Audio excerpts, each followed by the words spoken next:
देश में कोयले संकट की वजह से केंद्र सरकार ने 657 पैसेंजर ट्रेनों को रद्द करने का फैसला किया है। इस पर आरएलडी प्रभारी जयंत चौधरी ने मोदी सरकार पर बड़ा हमला बोला है।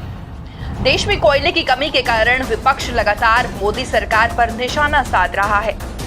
विपक्ष का आरोप है कि कोयले की कमी के कारण बिजली उत्पादन प्रभावित हो रहा है, जिसमें लोगों को चिलचिलाती गर्मी के कारण परेशानी का सामना करना पड़ रहा है।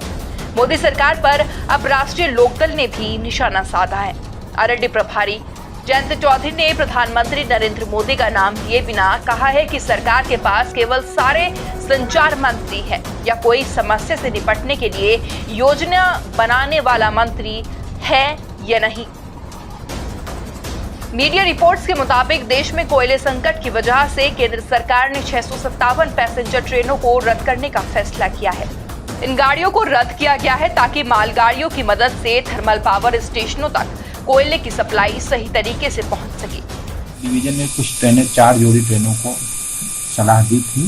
ये ट्रेनें ऐसी हैं जो कि ज़्यादा पास यूज कर रही हैं, इनको हटा दिया जाए तो कोयले की ट्रेनों के लिए पास पर्याप्त रूप से मिल जाएगा। केंद्र सरकार के निर्णय पर आरएलडी प्रभारी जयंत चौधरी ने मोदी सरकार पर निशाना साधा है। उन्होंने ट्वीट में लिखा है कि भारतीय रेल को 753 यात्राएं रद्द करनी पड़ी है। उन्होंने कहा कि देश में कोयले की कमी रातों रात तो नहीं हुई है। उन्होंने तंज कसते हुए ये भी लिखा कि सरकार में कोई योजना बनाने वाला भी है या बस सारे प्रचार मंत्री है।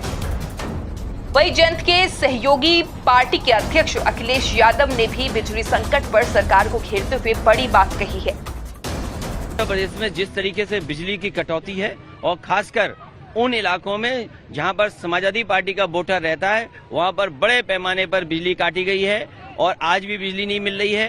बिजली के साथ साथ सरकार ये कह रही है कि इनके टारगेट है कि 100 लोगों के खिलाफ कार्रवाई करिए। आप प्रतिदिन 100 लोगों की बिजली काटिए और उन पे कार्रवाई करिए। उधर हरियाणा के बड़े नेता दीपेंद्र हुड्डा ने भी बिजली संकट पर सरकार को आड़े हाथों लिया है। आज बिजली सरप्लस प्रदेश जिसको बना के गए थे कांग्रेस पार्टी की जो सरकार थी, हुड्डा सरकार थी, आज उस प्रदेश में सबसे ज़्यादा बड़ा बिजली संकट हो गया। मैं सरकार से पूछना चाहता हूं कि पिछले 8 साल में एक कोई थर्मल कारखाना सरकार ने क्यों नहीं लगाया? पिछले 8 साल में एक कोई नया बिजली का बड़ा कोई समझौता किसी बिजली के लिए स्थायी रूप से इसके समाधान के लिए लॉन्ग टर्म कोई एग्रीमेंट ऐसा क्यों नहीं किया? बता दें कि दिल्ली, राजस्थान, महाराष्ट्र समेत देश के 13 राज्य बिजली संकट का सामना कर रहे हैं। भीषण गर्मी के चलते बिजली की मांग तेजी से बढ़ी है, जिस कारण कई राज्यों में बिजली कटौती झेलनी पड़ रही है। इस वजह से लोगों को भारी नुकसान का सामना करना पड़ रहा है। वहीं यूपी के ऊर्जा मंत्री ए.के. शर्मा का नाम लिए बिना उन्होंने भी योगी सरकार पर हमला बोला था। उन्होंने ऊर्जा मंत्री ए.के. शर्मा के द्वारा कुछ विद्युत उत्पादन इकाइयों की तकनीकी कारणों से बंद किए जाने की सूचना का अंश ट्वीट करते हुए लिखा था कि सरकार समस्या का कारण बताने के लिए नहीं, निवारण के लिए होती है।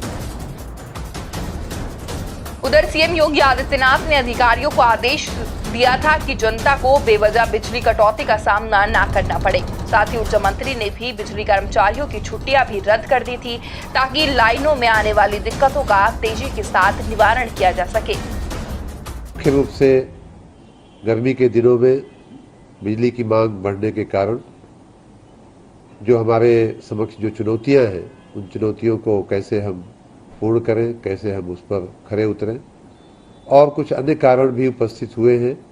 कुछ प्राकृतिक कारणों की वजह से, जैसे कहीं हमारे हरदुआगंज में आंधी के चलते हमारी कुछ क्षमता प्रभावित हुई। Bureau report, news 80 desk.